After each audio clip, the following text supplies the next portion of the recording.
endiablada pulpería, capítulo 10. Desde la noche en que Cándido sorprendió juntos a Estrella y a Braulio, el percance obró sobre ellos como una bisagra. De allí en más, decididamente hubo un antes y un después en lo que concernía a Felipe, ocupado como había estado desde su arribo en tomar contacto con el medio que lo recibió. Probablemente había armado de la situación un cuadro muy alejado de la realidad. Mas, al comprobar la furia y el ímpetu con que su tío había arremetido contra el indio, ya no pudo maquillar el motivo real de su presencia en medio de ellos. A Pura poco le importaba la brutalidad con que Cándido había tratado a la india. En definitiva, ella era su contrincante, por lo que nada le afectaba.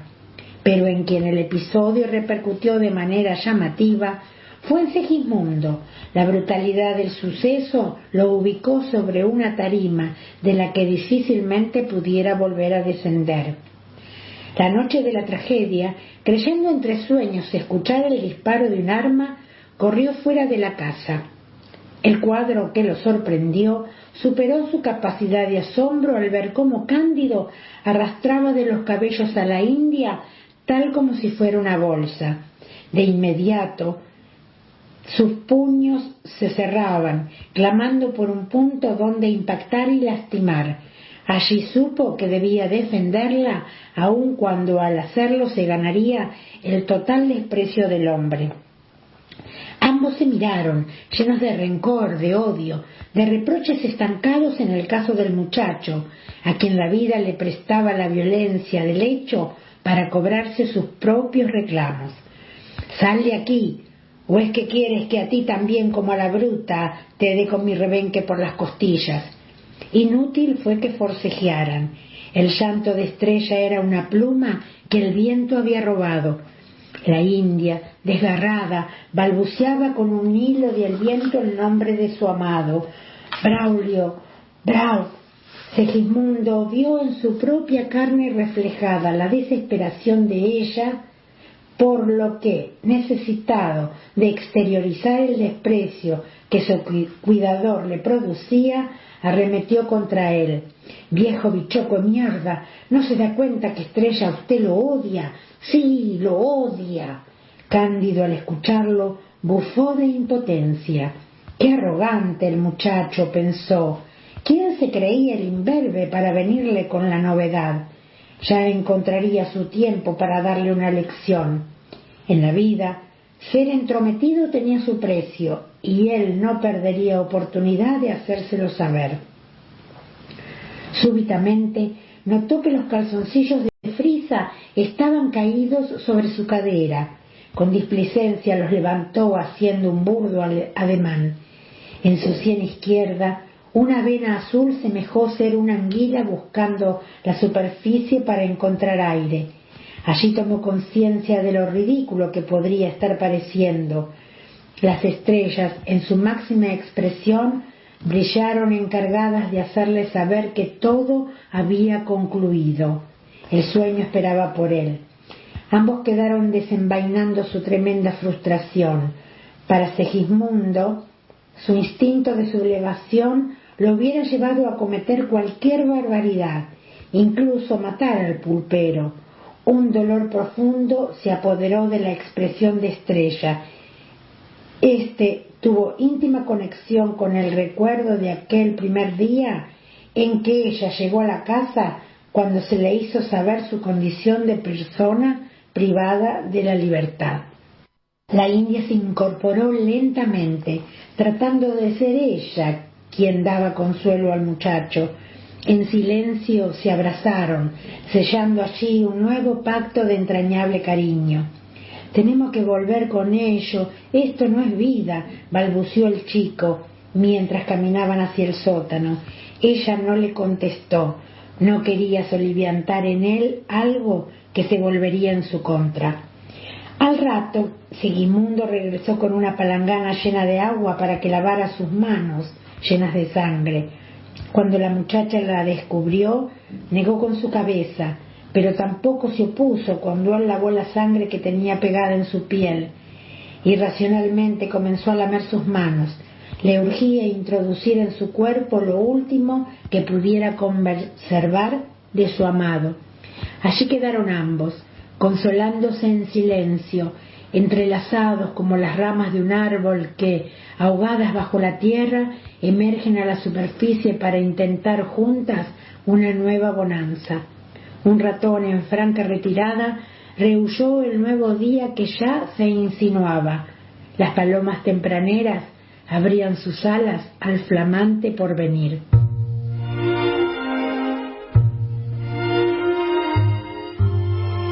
La endiablada pulpería, capítulo 11. Cándido, detrás de la reja del mostrador, llevaba una exhaustiva contabilidad en su cuaderno de empeños. Mate y bombilla de plata, 30 pesos. Un freno y pieza de plata, 25 pesos. Un rebenque, brazalete y freno de plata, 9 pesos. Un pretal con piedras de plata, 10 pesos. Un cazador con su freno y pieza de plata, 12 pesos. Una fuente de plata, una onza de oro. Al terminar, los resultados de la cuenta le generaron cierta incertidumbre, obligándolo a menear la cabeza. Su frente se perló. No es negocio, se dijo. Si estos infieles no retiran los objetos, tendré que tomarme el trabajo de pasarlos al inventario. Su pensamiento, regido como de costumbre por su mercantil manera de enfrentar la vida, lo contuvo. Nunca olvidaría las palabras de su compatriota Marcelino, el vendedor de telas de la calle Florida, cuando al recibirlo le hizo conocer cómo, en estas tierras, muchas veces las ganancias obtenidas serían las encargadas de dejar las intenciones en el camino. Al avecindarse en estos pagos, muchos sentidos, sobre todo la audición, se habían desarrollado en él, por lo que en la tranquilidad de la mañana el trote de un caballo a la distancia le auguró que su tarea debía ser interrumpida. Lejos estaba de enterar a la chusma de su verdadera economía. Gracias a su característico silbido, al momento que el paisano ató el caballo al palenque, lo supo identificar. No era otro que Abdón Luján, el nutriero, personaje con quien siempre tenía en los encuentros un tema para discrepar, pero, como reconocía en su persona a uno más de los tantos que contribuían a engordar su bolsa de monedas de oro, debía tragar saliva y prepararse. Hombre hosco y solitario, si lo sabía, proclive a marchar desde la madrugada hasta las horas cercanas al mediodía. Cuando ingresó en la pulpería, las mesas estaban desiertas. Apenas fue recibido por una gallina, gambeteadora, que se incomodó con su llegada, y por la mano en alto del pulpero, que lo saludó detrás del mostrador. Cándido conocía la costumbre del paisano. Rebenqueando su chiripá, recorría los pasillos en medio de las mesas, en tanto amagaba quitarse su serenero, tal vez pensando que uno de estos días sería conveniente arruinarse para porotear con los demás. Era bueno jugando a las cartas y estaba deseoso de encontrar un competidor para medir sus virtudes. «¿Qué me cuentas, compañero, aún sin decidirse a jornalear?», dijo Cándido, sabiendo de antemano el fastidio que su comentario generaba. Gedentrina, cacareó. «Me da don cuando dentro en su boliche y usted no hay vuelta que se contenga en querer ennegrecer mi iluminado presente». Lo de ellos era algo recíproco y reiterado. Cándido pretendía hacerlo entrar a trabajar en la estancia La Mabel, donde gracias a tener un conchabao con el capataz, llegado el momento obtendría algún beneficio, pero Abdón entendía que lo suyo no tenía patrón, que a él no había quien lo acorralara como venado pa' carnear. «Ay, jura, canejo, usted siempre con lo mismo», prosiguió. «Ya le he dicho, soy hombre de campo abierto, mis novias son la estrella, mi casa un tronco de umbú. Como el buey bien solito que me lamo, pa' qué voy a meter más barullo. No dejo de reconocer que me gustaría tener una chinita, así linda y reluciente como la estrella. Pero sabe, amigo, no fui creado para el fiado. Cuando tengo como y cuando no, mi amigo, me cebo un mate, calentito, calentito como corazón de negra.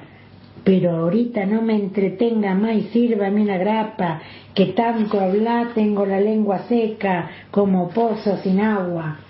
Cuando el pulpero puso sobre la barra de estaño la copita de grapa, Abdón lo miró frunciendo el ceño. La medida vuelta a vuelta iba en bajada, obligándolo a hacer el comentario. Don Cándido, séme seria que no se note. Antes de empinarse la copita, fue sorprendido por el ingreso de Estrella. El sol se fue rapidito para dar lugar a las estrellas. Quiero berrear para que ese cielo celeste y bueno me acune toda la noche. Estrella lo miró indolente, llena de indiferencia. Su sentimiento día a día se afianzaba con mayor repugnancia. Prefería estar muerta a tener que consentir que los hombres la manosearan. Los odiaba de la peor manera.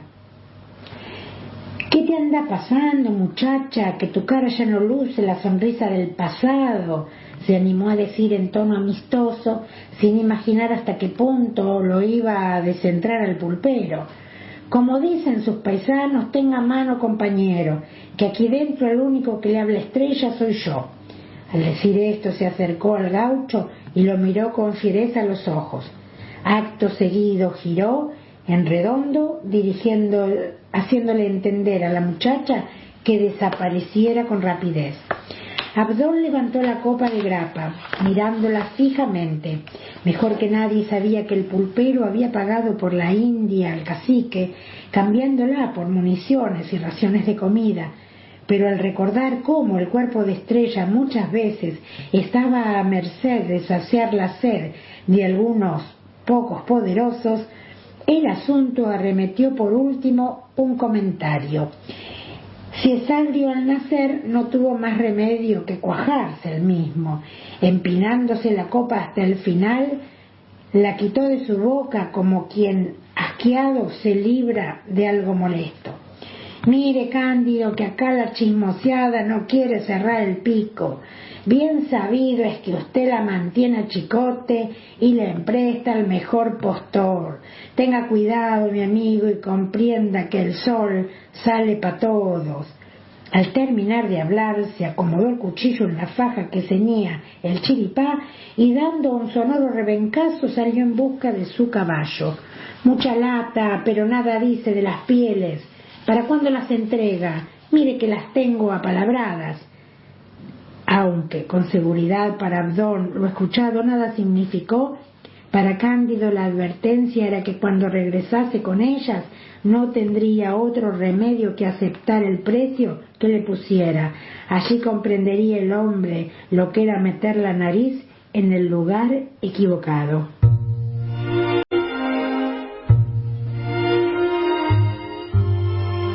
La endiablada pulpería, capítulo 12. Si a mí no me asusta el cuco, ni la bruja con joroba sobre el palo de escoba, menos me asusta el truco. Cantó Parmenio, el gaucho que una vez a la semana tenía asignada la tarea de traer carne desde la estancia La Susana.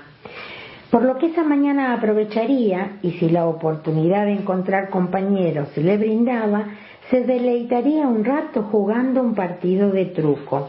Un negro mota, parado al lado de la barra, con notables rasgos de haber consumido demasiado alcohol, se bamboleaba agarrado a los barrotes, en tanto que sus pequeños ojos giraban desorbitados.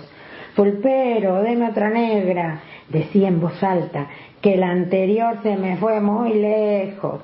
El hombre quedó a la espera de la prometedora bebida, desconociendo cómo el pulpero tenía muy claro no volver a servirle otra copa. «Amigo, mejor le ofrezco un café negro como su alma», se aventuró a decir el pulpero, en una clara demostración de estar cursando uno de sus mejores días, pero siempre tomando la precaución de no querer tener borrachos tan temprano y menos aún con los bolsillos vacíos. «¿Qué? decía el borracho, venciendo las comisuras de sus labios al punto de partirlas. Mi moneda no sirve. Sírvame otra cerveza, le dije. Felipe, en un rincón del salón, acuclillado junto a un morral de porotos, los miraba como si ellos conformaran parte de un cuadro en el que él nada tenía que ver. Aún hoy no se acostumbraba a los diálogos chocarreros y a la vacuidad de pensamientos con que en esta gente podía responder en cualquier momento. Cuán confundido había estado el día en que le pidió a su madre colaboración para su aciaga empresa. Nunca llegaría a entender su necesidad de querer conocer a su tío Cándido. Este era un hombre bruto y sin ningún tipo de prejuicios, de mirada torva, arremetiendo siempre, aunque a sabiendas, lastimara a los seres cercanos. Al tiempo de llegar, Felipe tuvo claro que estaba en el lugar equivocado. Sin demostrar pesadumbre alguna, interiorizó al tío de sus planes para no permanecer mucho tiempo más entre ellos. Pero vino a suceder que el hombre, ante su asombro, le confesó en qué forma tenía organizado su futuro. Querido sobrino, no hace falta que me lo expliques. Lo mismo que experimentás me sucedió al tiempo de llegar a estas tierras. Pero a diferencia de lo que te pasa, yo no tuve alternativa. Pura estaba luchando a diario con su hijo enfermo y no tuvimos otra manera de hacerlo. Entonces, como un animal cercado, tuve que aprender a defenderme. Me comían o me los comía. Elegí lo segundo, pero no creas que sin tener que pagar un costo enorme. Y ahora, aquí me ves, transformado en esto, por lo que he tomado la resolución de irme con ella, lejos. Sé que te resulta extraño, pero te pido que no pretendas poner en limpio. La quiero a mi manera y necesito empezar una nueva vida. Ahora, lo único que le quedaba era esperar el crudo invierno. Cuando llegaran los cálidos meses, allí emprenderían su marcha. Recién entonces comenzaría a escribir su verdadera historia. Cuántas situaciones tomarían otro rumbo. Pasado su momento de exaltación, ante la espuma de satisfacción por lo venidero, comenzó a aplacarse. Una pregunta surgió en su mente como un cadáver que durante mucho tiempo yace en el lecho del río y un día, sin más, exige el protagonismo que hasta ese momento le fue cercenado. ¿Cuál era en realidad el sentimiento que él profesaba hacia la esclava de su tío? La pregunta lo turbó en demasía, impidiéndole emitir juicios de valor, no por estar capacitado ni tampoco tener la menor autoridad.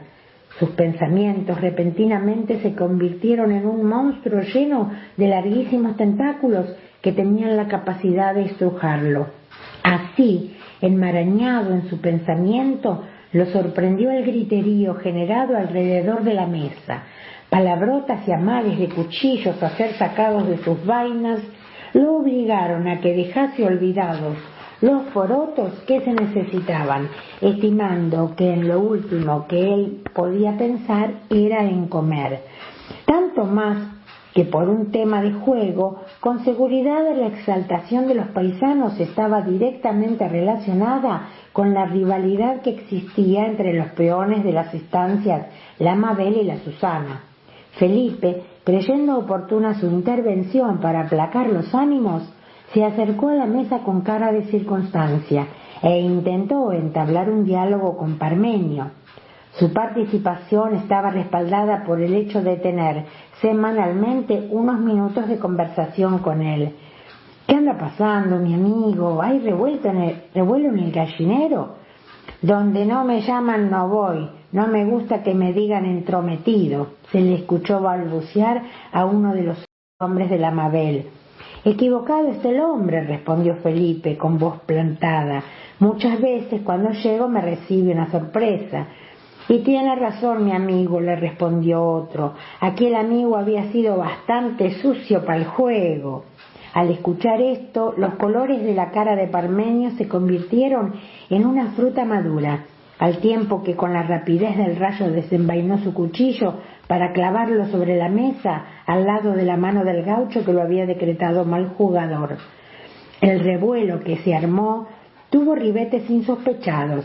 En la trifulca, las cartas fueron desparramadas por cualquier lugar y el contenido de los vasos asperjó a los concurrentes, pero hubo un componente al que nadie pudo hacer frente: el enojo de Cándido que, saliendo desde atrás del mostrador con el arma cargada, comenzó a disparar municiones para todos lados.